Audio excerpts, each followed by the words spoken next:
that concludes our new business and brings us then to council reports. Councilman Witz. I just want to thank everybody for coming out tonight, and want to congratulate Mr. and Mrs. Scholes on being the Volunteers of the Year, as well as all the other winners.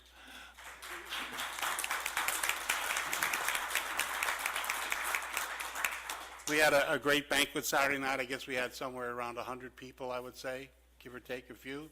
A lot of the faces in the room were there. We had a great time. It was a lot of fun. We laughed, we celebrated, and we patted each other on the back for the job that y'all did for 2013, and look forward to 2014. We approved the budget tonight for stats, so we know we're going to be busy, and I look forward to working with all of you again. Thank you, and I hope you all have a safe journey home. Councilman Bender. Councilwoman Bender. I too would like to express my congratulations and support of the volunteers. It was a great banquet last Saturday, and this city really does run on the backs of its volunteers, and we just want to make sure that everybody knows how much they are appreciated.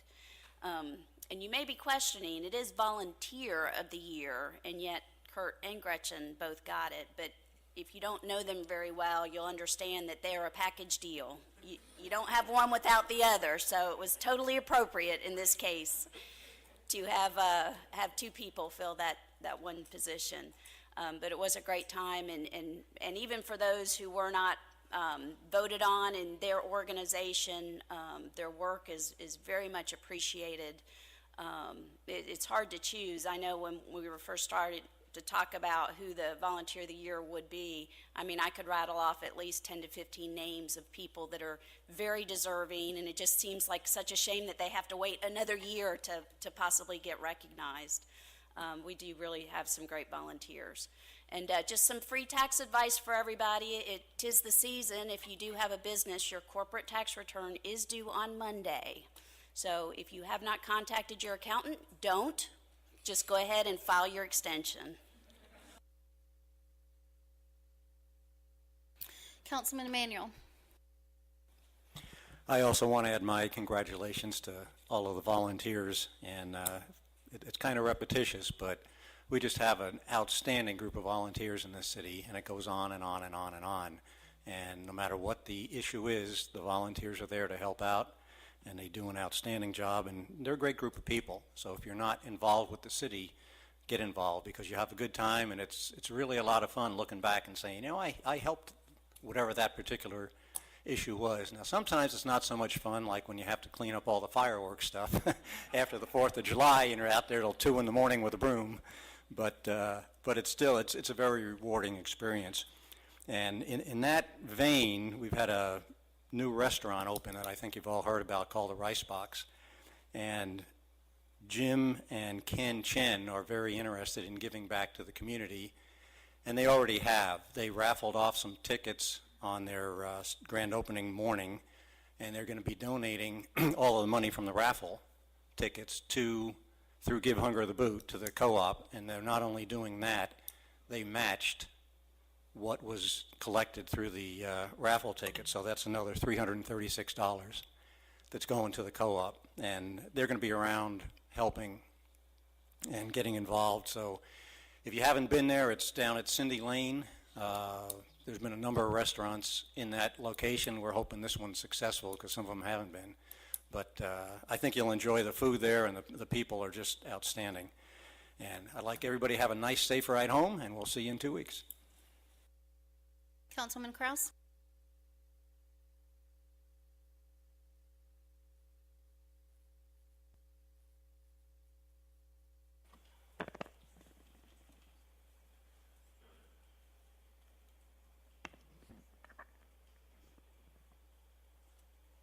Thank you. Good evening. As promised, I'm here to deliver your inclement weather response summary.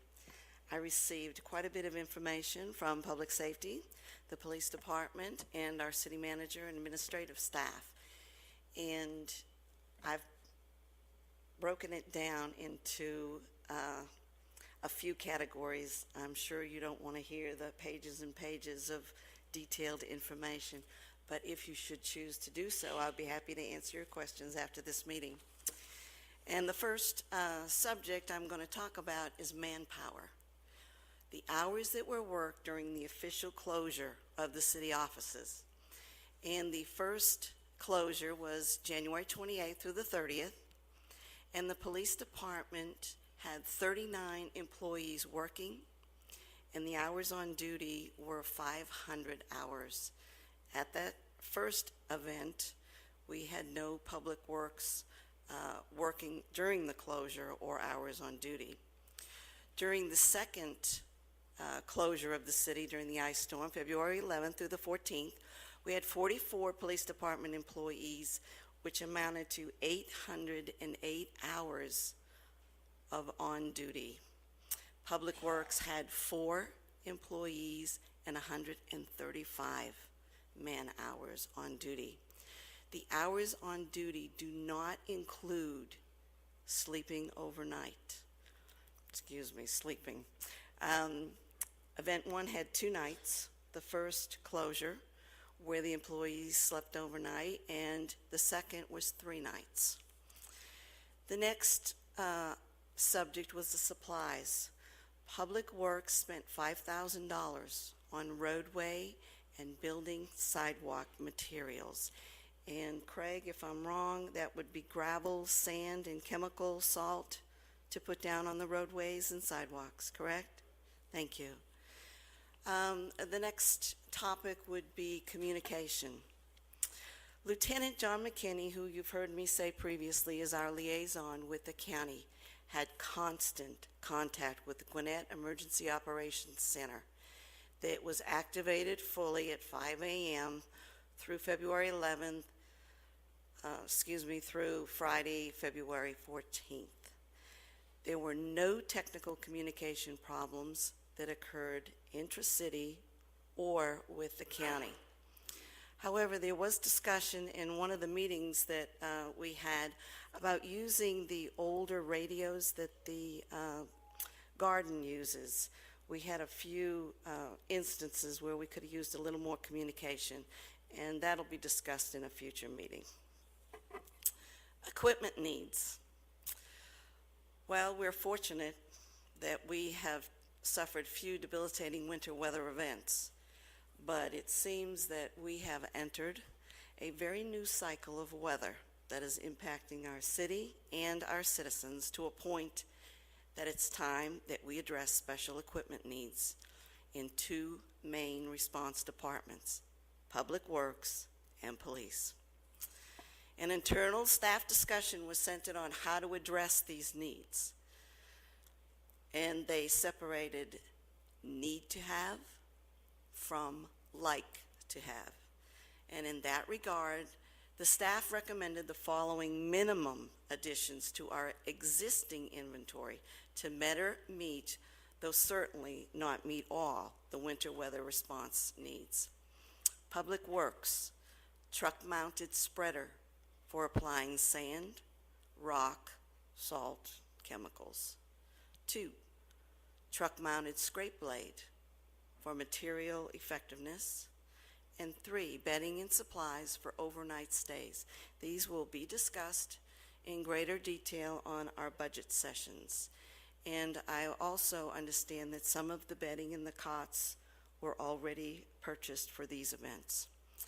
And I also want to say that the city of Loganville and the city of Auburn already have these items. They already have scrapers, and they already have a spreader, and they already have their cots. So maybe it's time for Snellville to think about it as well.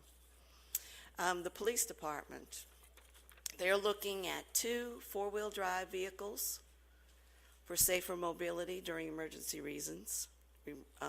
responses. They'd like the kitchen to be upgraded to supply hot food on 24-plus hour shifts, and bedding and supplies also for overnight stays. And they have also, they were able to buy some cots and bedding during these 2 shutdowns. The administration department here at City Hall, we need electrical work to add circuits to City Hall, generator for increased building coverage if shelter needs arise in that location. Additionally, further discussion and better plan for shelter needs of displaced citizen is needed. I want to tell you that the city does not choose the shelters. We do not say that we're going to open this and open that and have the people come in. The county chooses where these shelters will be. And they chose the high school and they chose the local church. It worked okay because we had power. If we did not have power, those two places do not have generators.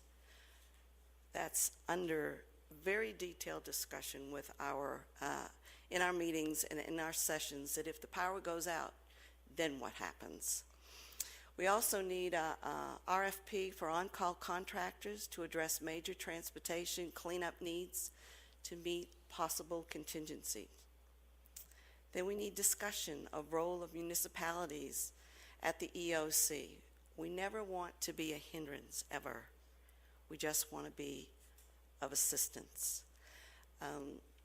I understand, I have some information that came in that we were of great assistance to Station 12 Fire Department. They needed help. The county couldn't get to them, but Craig and his crew did get to them, and they were very much appreciated. Another comment I'd like to make is Ronald Reagan Parkway is not our road. It does not belong to the city of Snellville. It is closed by Gwinnett County, and it is opened by Gwinnett County. So when the road is closed, moi doesn't have the answers. When it's going to open, moi does not have the answers. It is the county. Don't be constantly calling the chief. When does it open? It's not our area. I'd like to share this spreadsheet. It was a police request for other departments. Let's see if I can do this backwards. No, I can't. You can look at it. I'm not going to stand here and read the whole thing, but thank you.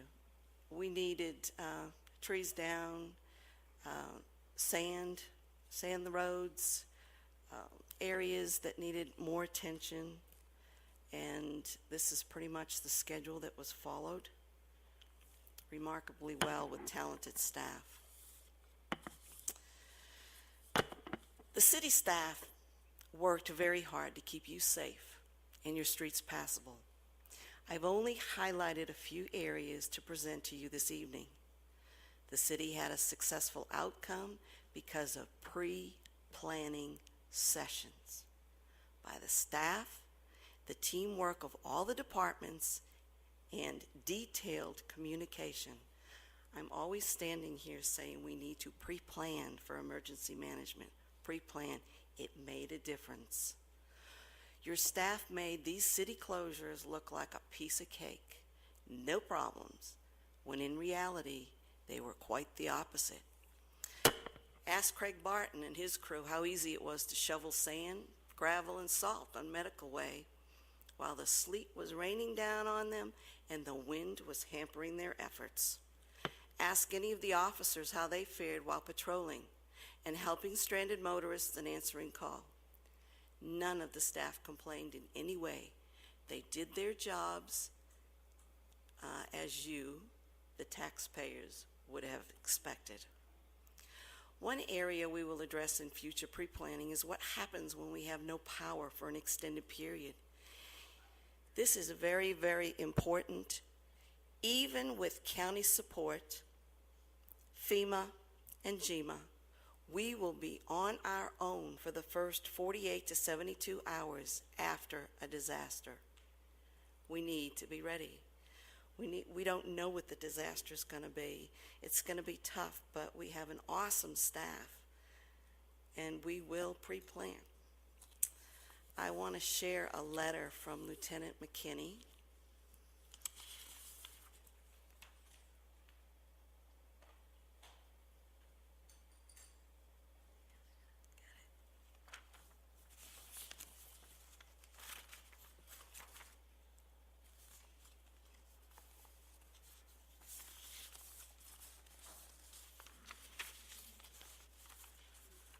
The last paragraph is the most important, and I didn't bring another one up with me, so. The cooperation between the city departments, along with our pre-planning on the Monday before the storm, was key to our success. Again, pre-planning is key to our success. To the city staff, to all of you, the police department, Public Works, the administration building, thank you very much for a job well done during the city's closure. I appreciate you very much, and I look forward to working with all of you on pre-planning for our further emergency management situations. Thank you very much.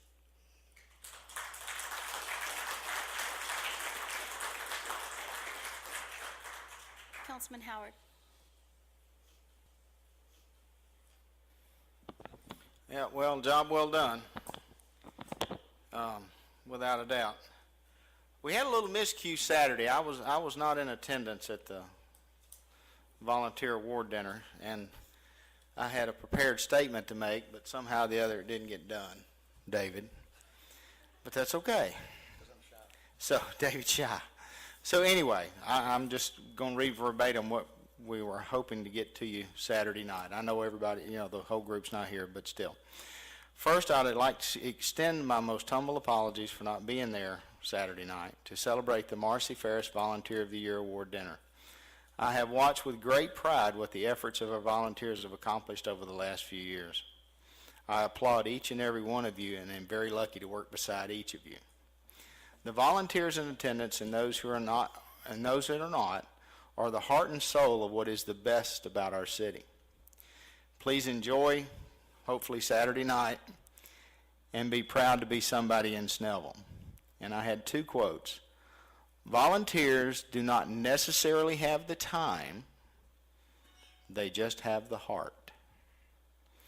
And never doubt that a small group of thoughtful, committed citizens can change the world. Indeed, it's the only thing that ever has. So, to the volunteers of this city, I applaud you all. Thank you all. Next, we had, there were some Movers and Shakers Awards that went on with the county this past week.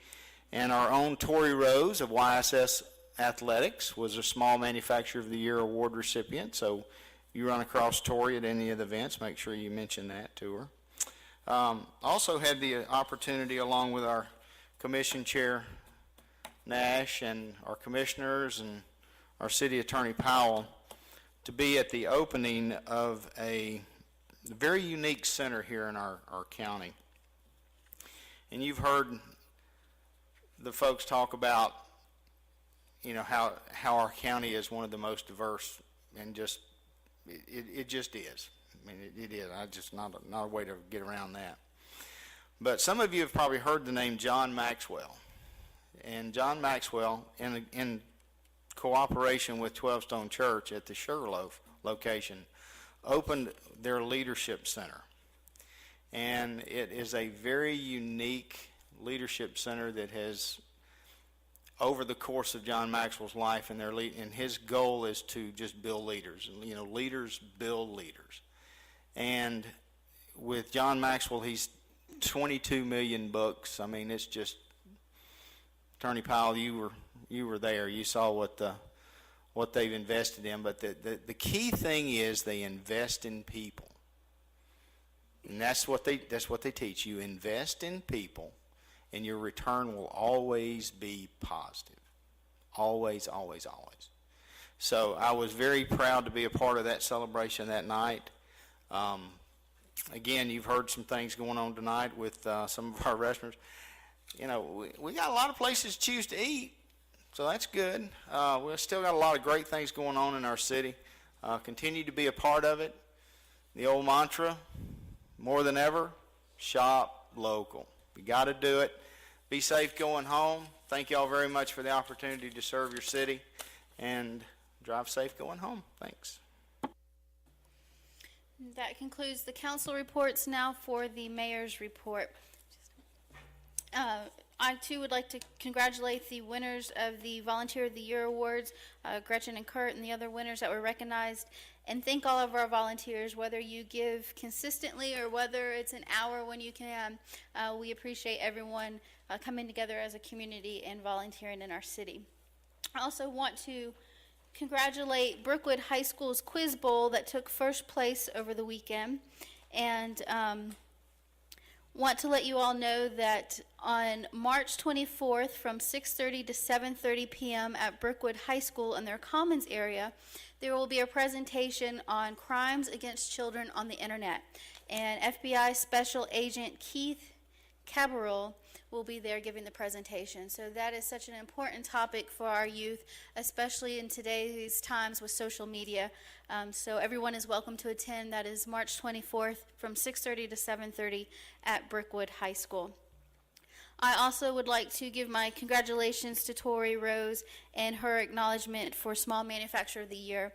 I had the privilege of writing a letter of recommendation for Miss Rose in this award, and it is very well deserved. Not only is she a wonderful businesswoman, but she gives of her time here in the city of Snellville and is a big part of our entrepreneurship programs that we have in connection with South Gwinnett and Brookwood High School. So congratulations to YSS and Tori Rose. Speaking of volunteering, the Snellville Days Festival and Parade will soon be here. That is the first weekend in May. I think it's May 3rd and 4th this year.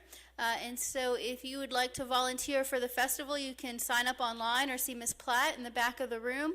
And if you're interested in helping in the parade, please see me.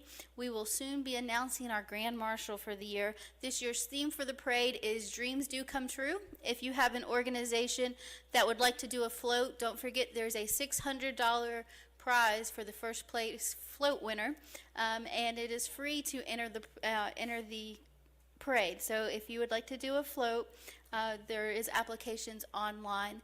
The first place is $600, second place is $300, and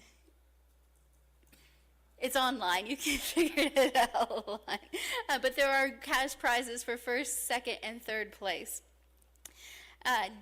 Also would like to announce the best barbecue in town only comes twice a year, and that's with the Masonic Lodge, and they are having their spring barbecue this Saturday, March 15th at the Masonic Lodge in Snellville. So if you need lunch or dinner that night, please stop by and visit the Masonic Lodge barbecue.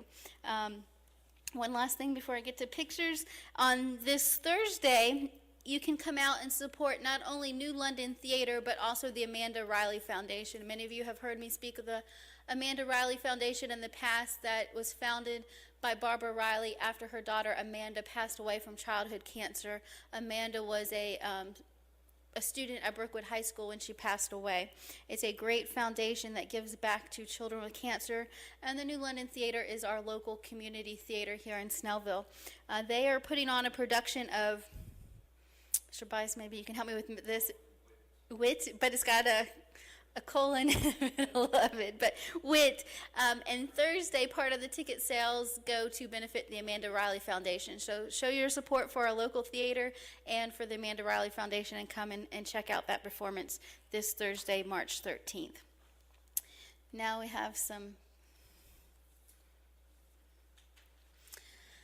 So one of the things when I was elected, one of the things I constantly hear, and since I've been elected, even when I was on council, was there's nowhere to eat in the city of Snellville. And so I did this from memory. I maybe have forgot a few places. Mr. Arrington, maybe you can check up on me after tonight. But these are the restaurants that have opened up here in Snellville since I've been mayor. We have Olive Garden and Del Taco. First Watch, which you heard will be having the ribbon cutting tomorrow.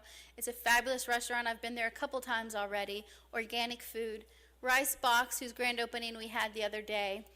Cabana Grill, who you heard Miss McAloon say will be having their food trucks for their grand opening. And Zoe's Kitchen, which will be opening. Some of you have asked what's going in next to the pool company by the Steak and Shake there on 124. Well, that will be a Zoe's Kitchen. There also is a Chipotle that will be coming soon. And so, you know, we have Italian, we have Mexican, we have Asian, we have almost everything you can imagine here in the city of Snellville. So we really do have places to eat, and sometimes I'd like to remind people of that. Just look what's happening around us. With that, this is the grand opening of Rice Box. I had the opportunity to go and eat there before their grand opening, and it is a wonderful place. And as said at the grand opening, they are filling a void in our community because they deliver. So if you have an opportunity, please go out and support this local business. Some pictures from the lion dance. I had never seen anything like it. I want to try to get these lions to come and be in the Snellville Days Parade. They were fabulous. But as Councilman Emanuel said, these owners are not only business owners, they're going to give back to our community. So show them that we support what they're doing and patron their business. This is a picture. Saturday was a busy day. This is a picture from South Gwinnett High School, and I was so proud to attend the junior ROTC at South Gwinnett High School hosted their first ever drill meet, and it was a huge success. And if you know, the South Gwinnett High School Junior ROTC is always here. Whenever the city needs something, if we need help, volunteers, escorts, anything, we pick up the phone, we call Colonel Flagger or Sergeant Diaz, and they have their cadets there. And so it was nice to go back and support them on Saturday. And not only did they host the drill meet, but they won. They took home a lot of hardware. The female cadets won more than the male cadets, so I don't know, there's some themes going on with some women kicking butt, but I was very proud of all the cadets, and this is a picture of Snellville Middle School.